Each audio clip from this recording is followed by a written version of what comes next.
Très chers amis, shalom à vous toutes et à vous tous. Je suis très heureux aujourd'hui de vous retrouver pour une nouvelle étude biblique.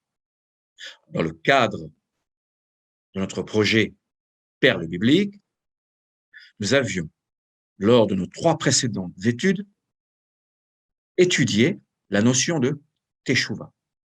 Nous avions expliqué précédemment que les sages d'Israël, à partir du terme Teshuvah, signifiant retour vers l'Éternel, avaient considéré ce terme comme un acronyme, en reprenant chaque lettre du mot Teshuvah.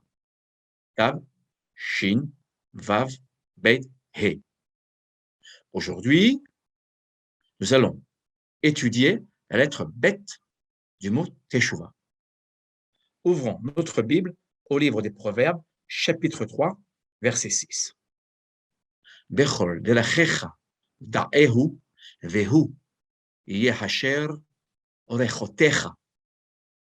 En toutes tes voies, songe à lui et il aplanira ta route. Comme nous pouvons le constater, ce verset, extrait du livre des Proverbes, commence par la lettre Bet, lettre qui fait écho au Bet du mot Teshuvah. Revenons au texte. Que signifie donc ce verset? Quels sont donc les chemins, les voies évoquées dans ce verset que l'Éternel nous demande de connaître? Le verbe indiqué ici, da'ehu, nous renvoie à l'idée de connaissance et de conscience. Quel sens pouvons-nous donc donner à ces chemins, à ces voies? Pour comprendre le sens du verset du livre des Proverbes que nous venons de lire, je vous invite à ce que nous nous reportions au livre du Deutéronome, chapitre 10, verset 12. Ve'ata Israël, ma Adonai Elohecha shoel ma'imach, ki im le'ira'a et Adonai Elohecha, lalechet bechol derachav ule'ahava oto, ve'la'avod et Adonai Elohecha bechol levavecha ufchol nafshecha. Et maintenant, ô Israël, ce que l'Éternel, ton Seigneur, te demande uniquement, c'est de révérer l'Éternel, ton Seigneur, de marcher sur toutes ses voies, de l'aimer, de le servir de tout ton cœur et de toute ton âme. Ce verset nous aide à mieux comprendre le sens de ces voies. Quelles sont les voies de l'Éternel indiquées dans ce verset?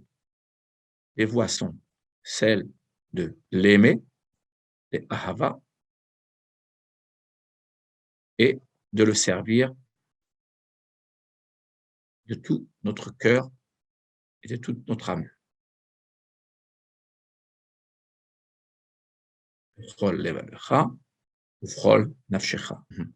En fait, ces voies sont des voies de compassion, d'amour. Aimer l'Éternel, c'est avant tout aimer son prochain. Quel est le personnage biblique qui demanda de manière explicite à connaître les voies de l'Éternel? Le prophète Moïse, le fidèle serviteur de l'Éternel, demande explicitement à connaître les voies de l'Éternel. Ve'ata imna matzati hen be'enecha odi'eni na et derachecha ve'eda'ach lema'an emsahen be'enecha ur'e ki amecha agoy azeh. Et désormais, de grâce, si j'ai trouvé faveur à tes yeux, daigne me révéler tes voies, afin que je te connaisse et que je mérite encore ta bienveillance. Songe aussi que c'est ton peuple, cette nation. Ainsi, aimer l'Éternel, comme nous l'apprend le livre du Deutéronome, c'est suivre les voies de compassion qui sont celles de l'Éternel. Cette compassion doit être avant tout dirigée, concentrée vers autrui. Aimer son prochain, c'est aimer l'Éternel. Toda Rabba, merci beaucoup. Au plaisir de vous retrouver pour une prochaine perle biblique. Et si vous avez aimé cette étude, je vous invite à rejoindre ma chaîne YouTube.